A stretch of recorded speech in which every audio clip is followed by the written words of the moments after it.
Bucks offense, really good day. Todd Bowles has Jalen Hurts' number. I mean, going back to the last 3 years, I mean, the Eagles just cannot play well against the Tampa Bay Buccaneers.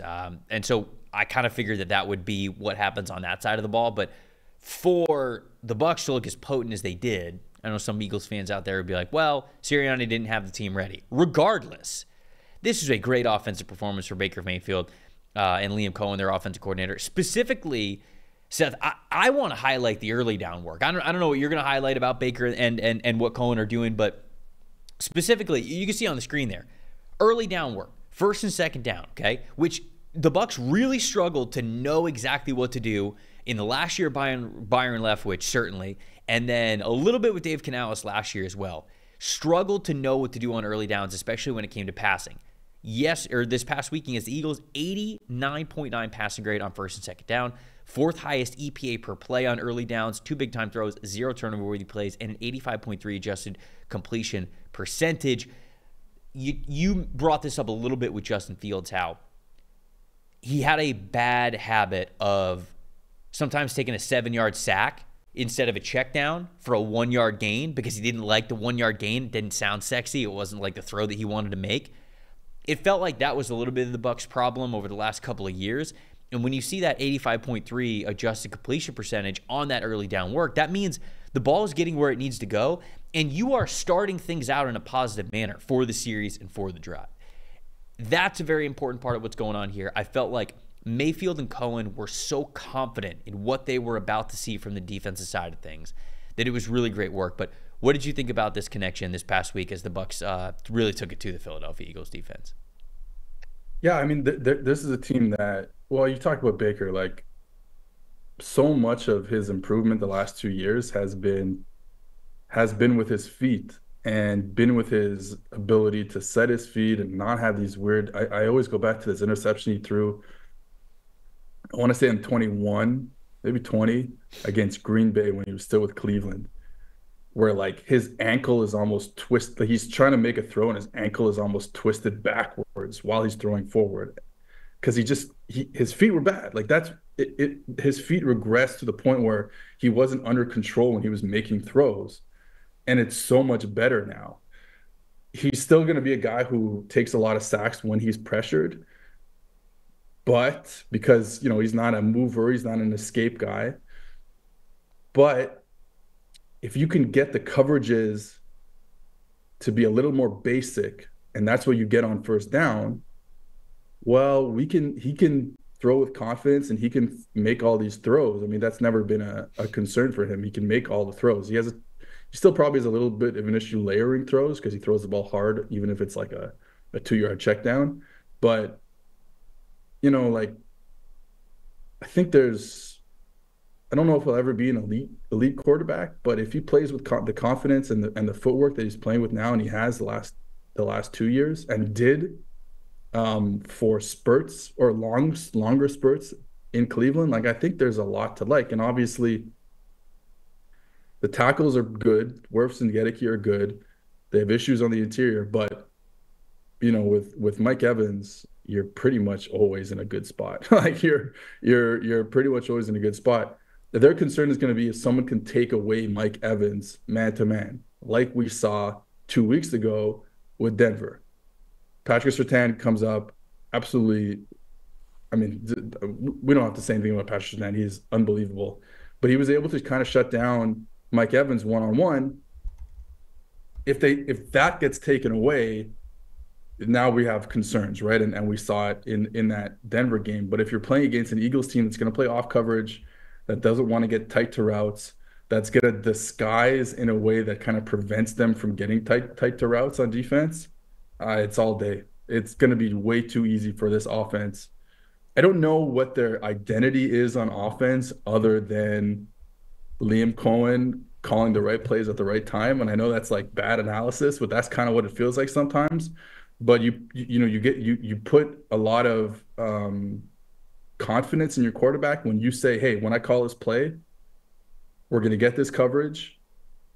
You're going to look here to there, and that's it. You're going to get the ball off. Like, man, it's great. It's really nice for a quarterback to have that. And it's, again, it's like I don't know what the future lie holds for Baker Mayfield, but it's really fun to watch right now. Yeah, certainly. I think that they're clicking and the confidence is there. And having that confidence with offensive coordinator and quarterback, I think is what every team is shooting for, what's going on in Tampa Bay. I think some Bucs fans that might be listening to this are like, whoa, whoa, like Chris Godwin's playing really well. Like, what's this like? And obviously, like, Chris is playing really well. Amazing. But sort of like to your point, when you can fully take away Evans, even if Chris Godwin goes off a little bit, you need someone else to step up somewhere within the passing game. And there's been, like Kate Otton's had some catches, Trey Palmer's had some catches, right? Like you're bringing in like Jalen McMillan when he's been healthy. And so you have some guys who can supplement it there, but obviously it's much easier as an offense coordinator with Baker Mayfield, just overall sort of a duh statement, when you're able to rely on both of those guys, because it did feel like in the 2 games where Evans was really quiet, the Bucs struggled. Offense was tougher to come by, certainly against the Denver Broncos, and then I think it was that Lions game as well where they ended up winning the game. Obviously, it was a super gutsy performance. It was great to get that win on the road, not taking anything away from them. But the margin for error is so much less when teams sell out and completely take away Mike Evans, whereas we saw this past weekend against Philadelphia, both of those guys were going off, right? Chris Godwin had big catches, Mike Evans had big catches, and like it's just a much smoother offense when a team doesn't dedicate itself to really just take away one of those options. And if you take away Mike, okay, then you're basically saying Chris Godwin's got to have a 100+ yard game and at least a touchdown for us to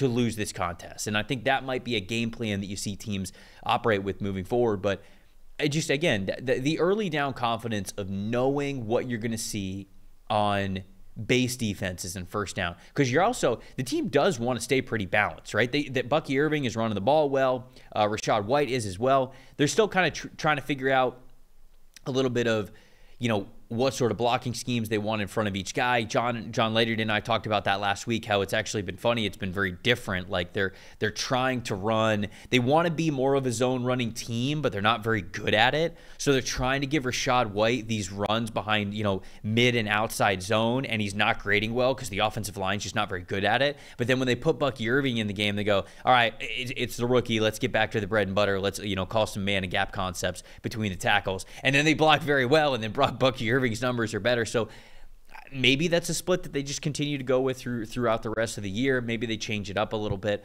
when each backs are in there. So they're even still trying to figure out things within the run game, iron some stuff out before they really get humming. But very clearly in the passing game, Cohen, who has been around the league a long time. He's a wide receivers coach for the Rams for, I think, 3 seasons before he goes over to Kentucky. He's their offensive coordinator there with Will Levis that 1 year. Then he goes back to L.A. for 1 season to be the offensive coordinator in L.A. Then he goes back to Kentucky because he wasn't really calling the plays in L.A. He's able to call the plays again in Kentucky. Now he's calling the plays as the offensive coordinator for the Buccaneers. And so he's had a lot of experience around some good offensive minds, obviously with Sean McVay during his many years that he was with the Rams. Some experience at the college level, making sure that he's been a seasoned play caller. And coming into it now with Tampa Bay, it just feels like him and Baker are on the same page. And it's a really successful offense right now. Baker Mayfield had the fastest time to throw of any quarterback this past week.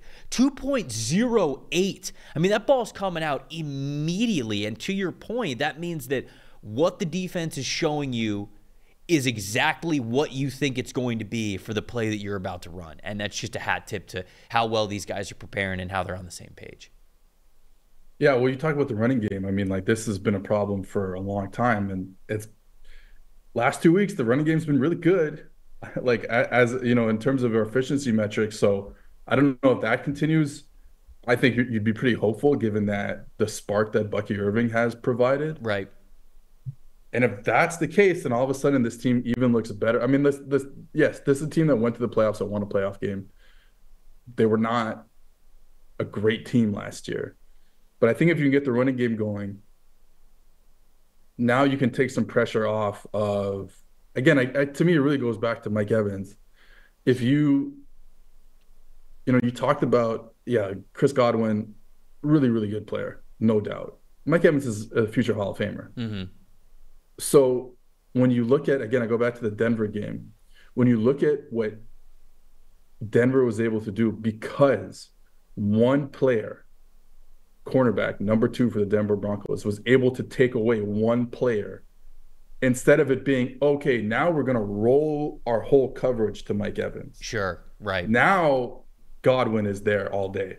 Now the other guys are there, McMillan, Palmer, Sterling Shepard making a play. Like, now that changes things. And there aren't a lot of guys. I mean, and at the end of the day, like, how many guys can go one-on-one with Mike Evans? Right. There just aren't a lot. So I think that's where they're going to have problems, but I just don't foresee that being something that happens game in, game out. And then, so they have problems 2 weeks ago against Denver, and now you go against an Eagles team that can't cover anyone to save their lives. And we're back to being this really high flying, super effective offense. So I think Mike Evans is the reason this offense moves or does not move. Mm-hmm. And then I go back to the confidence thing with Baker Mayfield, and I see it when you look at all these guys that come from the Shanahan system, the McVay system. It's like they're so good at game planning. They're so good at and what it does is, and we've heard about this from Shanahan back in the day. I remember there's a quote from Austin Hooper, who played tight end for him with Atlanta. And he'd just be like, how on Monday mornings in our meeting or Tuesday morning in our meeting, he'd be like, hey, when we call this play, it's because this so-and-so is going to happen. And then they would go into a game and the exact same thing would happen in game that he would say that would happen on Tuesdays or Mondays or whatever. And you see that with all these guys, and it gives them so much confidence. You see it with Tua. Look at the difference in Tua from year one and then having Mike McDaniel. Like, yeah, hey, it'll be there. And I think there's a lot of that with Baker Mayfield and Liam Cohen. Like, it's going to be there. Have confidence. Don't, just take your drop back, take your hitch, and make a play. And then you get a little bit more of Baker Mayfield being able to make a little bit more out of structure. When he's had to move off his spot, he's been not a total disaster. And that's been a problem. He's not an escape guy at all. So he takes a lot of sacks when he's pressured.